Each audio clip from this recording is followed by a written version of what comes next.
হযরত শাহপরান রহমাতুল্লাহি আলাইহি ছিলেন চতুর্দশ শতাব্দীর একজন বিশিষ্ট সুফি সাধক ও ইসলাম প্রচারক। তিনি ছিলেন হযরত শাহজালাল রহমাতুল্লাহি আলাইহির বোনের ছেলে। 1303 সালে শাহজালালের সিলেট বিজয়ের সময়ে তিনি শামিল ছিলেন।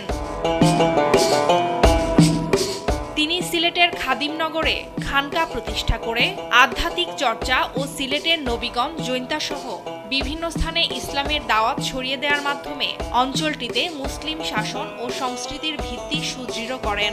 বিশিষ্ট জনরা বলছেন 360 আউলিয়ার অন্যতম হিসেবে সিলেটে ইসলামের সাম্য ও শান্তির বাণী পৌঁছে দেন তিনি।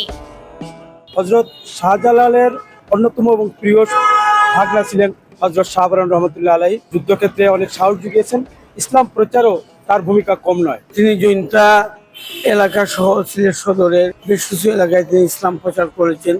সিলেট বিজয়ের পর হযরত শাহপরান রহমাতুল্লাহি আলাইহি জৈন্তা, তরফ, ইটা, লংলা, বুন্দিশাল সহ সিলেটের বিভিন্ন স্থানে ইসলাম প্রচারে ব্যাপক ভূমিকা রাখেন। তিনি সুহরাওয়ার্দিয়া ও জালালিয়া তরিকার অনুসারী ছিলেন এবং আধ্যাত্মিক সাধনার মাধ্যমে স্থানীয় মানুষের হৃদয়ে জায়গা করে নেন। তার খানকাটি পরিণত হয়েছিল জ্ঞান ও আধ্যাত্মিক শিক্ষার কেন্দ্রে।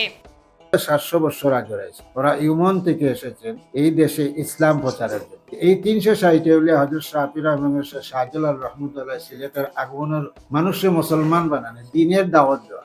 হযরত শাহপরান রহমাতুল্লাহি আলাইহির পিতা শীর্ষস্থানীয় আলেম ও বুজুর্গ ছিলেন। তার মাতাও ছিলেন ধর্মপরায়ণ নেককার নারী। ফারজানা আফরোজ টুম্পা, নিউজ ডেস্ক, দেশ টিভি।